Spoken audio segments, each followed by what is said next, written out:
Drew, very good to see you. Another special video for all of our federal employees. Today, we're talking about filling the gap, making the most of the special retirement supplement before Social Security. If you are a federal employee who's getting ready for retirement, you've probably heard of the SRS. So today, Drew, we're going to break down how it's calculated, who qualifies, and some common mistakes. First question, what are some other names that people may have heard it called, and what is it? So some of the common names for it, a lot of times people will call it the gap filler. Sometimes they call it the bridge supplement. Another big name is the Social Security supplement because it has some things that function like that. But its big names are basically the FERS supplement, or it's also called the special retirement supplement. Okay. And basically what it is what we have here in this slide. So it's for FERS employees. It's supposed to be a gap filler for your Social Security until you reach age 62. It's going to end right at 62, whether you decide to take Social Security or not. One thing that's nice, you don't have to sign up for anything to have it. If you're a FERS employee, it's automatic if you take your pension before 60.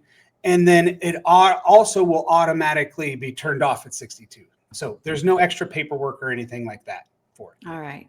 So everybody's going to be watching this, Drew. I think the big question is going to be, how is it calculated and how do you qualify? So the big thing everybody wonders about is, how do you qualify? There's 3 criteria. You either need to be at your minimum retirement age, which is your MRA, with 30 years of service, or age 60 with 20 years of service. Obviously, if you're age 62 with the 5 years of service, you're too old to receive this, so you will not get the special retirement supplement.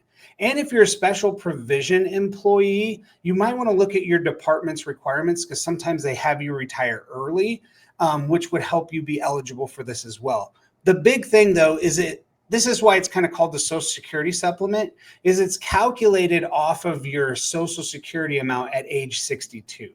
Okay. So basically, they're going to take your years of service divided by 40, and they're going to get a percentage. So that's the percentage of your age 62 Social Security that you would get to have this supplement until you reach Social Security age. Okay. Next question, what are the pros and cons of receiving it? So obviously, one of the big pros is you're actually getting something to supplement Social Security in those years that you can't receive it.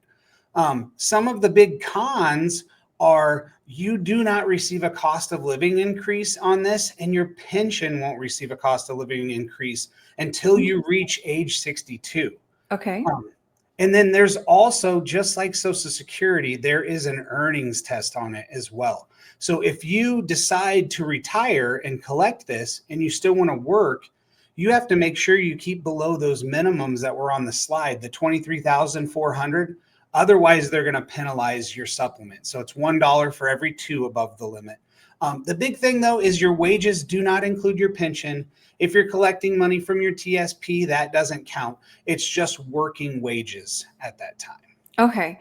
So last question then, Drew, what are some common mistakes or misconceptions that you see with the SRS? Because again, you specialize in this. So what is it that, people have questions about? I would say one of the biggest misconceptions with this is just because you're at your minimum retirement age doesn't mean that you're eligible for this.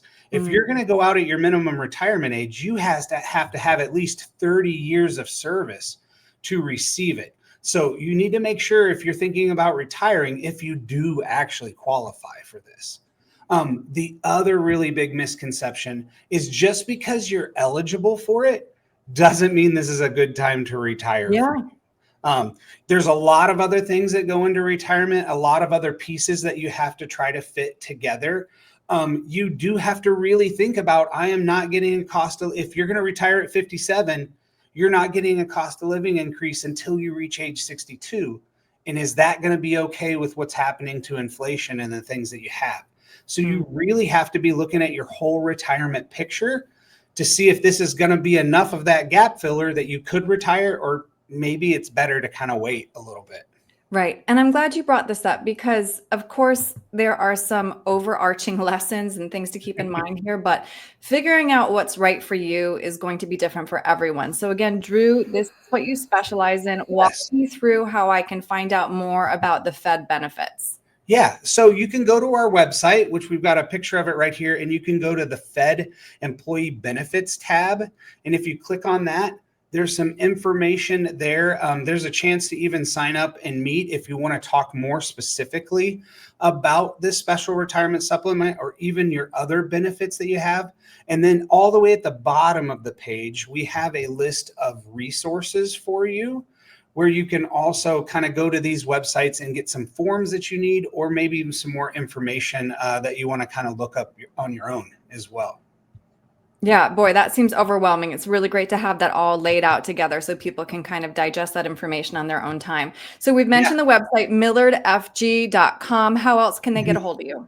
They can also call us here at the office. Our number is 260-488-8300. And we'd love to talk and help in any way that we can. That's great. Drew, thank you. Yeah, thanks so much for having me.